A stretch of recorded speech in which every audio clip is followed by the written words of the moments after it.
Saudari-saudaraku yang terkasih, berjumpa kembali bersama saya Inspirasiku di Antara. Renungan harian Sabtu 18 Desember khusus Advent. Semoga di akhir pekan ini kita semua selalu dalam keadaan baik, tetap sehat dan bersemangat.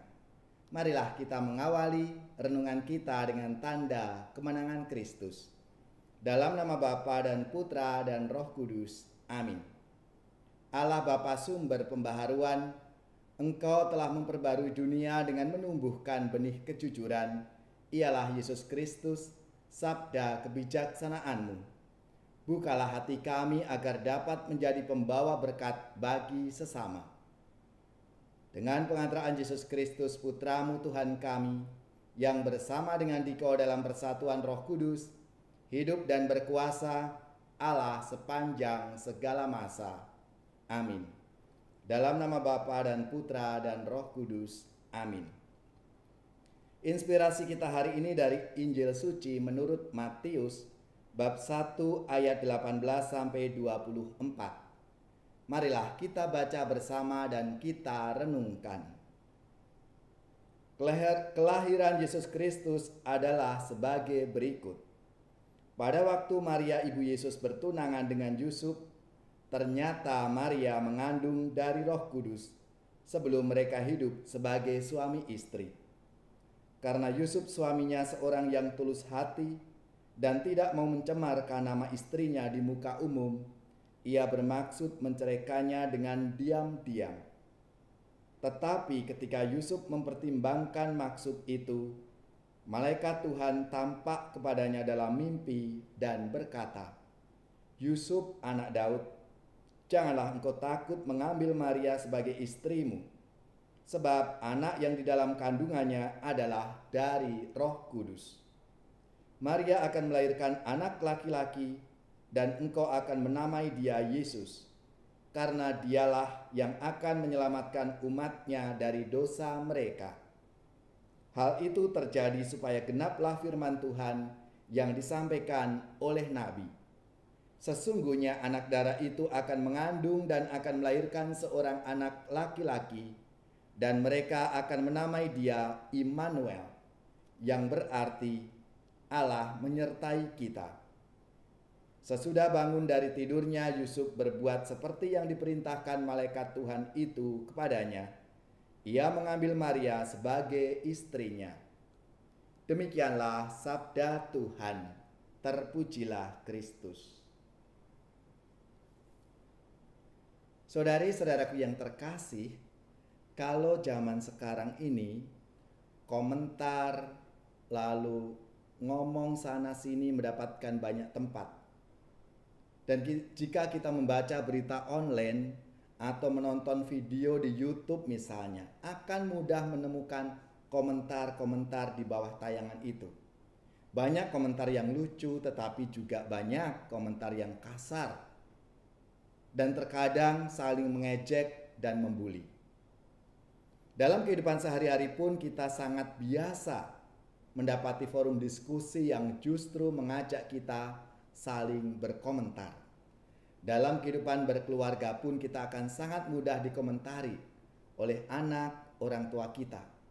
Gampang sekali komentar terjadi dalam kehidupan kita. Dalam sabda Tuhan hari ini kita membaca dan mendengar bahwa Santo Yusuf tidak berkomentar sama sekali. Yusuf ditampilkan sebagai seorang teladan iman yang menjadi pendengar dan pelaksana sabda Tuhan. Persis seperti yang dikatakan Tuhan Yesus sendiri. Setiap orang yang mendengar perkataanku dan melakukannya, ia sama dengan orang bijaksana yang mendirikan rumahnya di atas batu. Saudari-saudaraku yang terkasih, Yusuf adalah seorang pendengar dan pelaksana sabda yang setia, taat, dan total. Yusuf mempunyai pendapat sendiri ketika Maria tunangannya telah mengandung, yakni ia mau menceraikannya diam-diam. Tetapi karena diperintahkan oleh Allah melalui malaikatnya dalam mimpi agar ia memperistri Maria, mengingat Maria mengandung dari Roh Kudus, Yusuf pun hanya bisa taat dan siap melaksanakan tanpa komentar, tanpa diskusi. Keutamaan diam, hening, mendengarkan suara Tuhan rasanya semakin hari semakin mahal bagi orang zaman sekarang. Bagi kita yang saat ini dikelilingi oleh suara musik, alat-alat komunikasi, setiap saat memberi tawaran berbagai tayangan, kita akan menjadi sulit untuk memberi waktu, hening, diam, membiarkan suara Tuhan bergema dalam diri kita.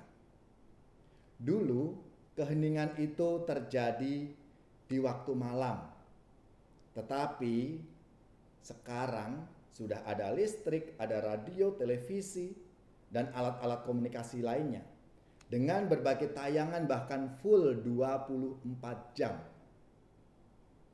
Ruang keheningan menjadi barang langka dan mahal bagi kita semua. Saudara-saudari yang terkasih, ini kiranya menjadi tantangan bagi hidup kita, hidup beriman kita. Namun apakah tawaran-tawaran itu bisa kiranya kita mempunyai waktu untuk bisa hening, diam, mendengarkan suara Tuhan? Saya yakin bisa. Apabila kita menyediakan waktu untuk hening, untuk tenang, berdoa, membaca kitab suci, pasti kita akan bisa hening. Bahkan dalam keramaian, suasana hening dalam hati kita pun akan terwujud. Saudara-saudari yang terkasih, marilah kita memberi waktu hening untuk berdoa. Dan saat itulah kita meladan Santo Yusuf yang disebut orang bijaksana oleh Yesus itu karena mendengarkan dan melaksanakan sabda Tuhan. Bersabdalah ya Tuhan, hamba-Mu mendengar dan melaksanakannya. Santo Yosef yang menjaga keluarga Nazaret, Kau piara Bunda Allah serta Yesus penebus. Sudilah doakan kami pada Yesus anak-Mu, dan lindungilah selalu kami sekeluarga. Di tengah mara bahaya, beri kami harapan, teguhkanlah iman kami, agar jangan tersesat. Bapa Yosef, antar kami ke hadirat Yesus-Mu, agar kelak berbahagia serta-Mu selamanya.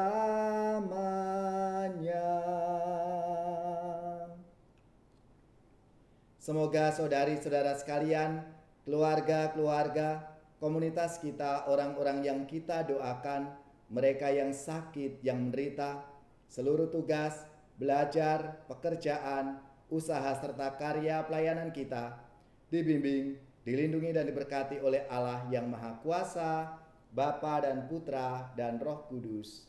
Amin.